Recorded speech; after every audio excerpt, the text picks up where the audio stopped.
Viewers, இந்த வீடியோவில் கொசுவை எப்படி ஈஸியாக விரட்டலாம் அதுக்கு தான் ஒரு சூப்பரான டிப்ஸ் பார்க்க போகிறோம். இப்போ மழைக்காலம், பனிக்காலம். ஸோ கொசு தொல்லை ஈவினிங் ஒரு 4 o'clock ஆயிடுச்சுனா போல் எல்லார் வீட்லேயுமே நிறைய கொசு வந்து சேர்ந்துடும். ஸோ அதை எப்படி நம்ம ஈஸியாக இயற்கையான முறையில் எந்த வித சைடு எஃபெக்டும் இல்லாமல் விரட்டுதுன்னு சொல்லிட்டு ஒரு சின்ன ரெமெடி பார்க்க போகிறோம். ரொம்ப சிம்பிள்.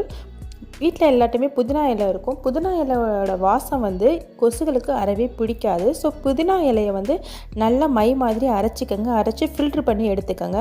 அந்த புதினா இலையை அரைச்ச தண்ணியில் கற்பூரத்தை பொடியாக்கி போட்டுக்கோங்க. ஸோ கற்பூரம் வாசனையும் கொசுக்கு சுத்தமாக பிடிக்கவே பிடிக்காது. ரெண்டையும் மிக்ஸ் பண்ணி ஸ்ப்ரே மாதிரி உங்கள் வீட்டு கதவுகளில், ஜன்னல் பகுதியில் எல்லா இடத்துலையும் ஸ்ப்ரே பண்ணிங்கன்னா அந்த வாசனையினால் கொசு வரவே வராது. புதினா சாறையும் கற்பூரத்தையும் சேர்க்கும் போது அந்த நறுமணமும் உங்கள் ரூம்லலாம் இருக்கும்போது நல்ல வாசனையாகவும் இருக்கும். இந்த டிப்ஸை நீங்கள் ட்ரை பண்ணி பாருங்கள். கொசு வராமல் இருக்கிறத நீங்களே ஃபீல் பண்ணுவீங்க. செஞ்சு பார்த்துட்டு சொல்லுங்கள். Okay friends, thank you.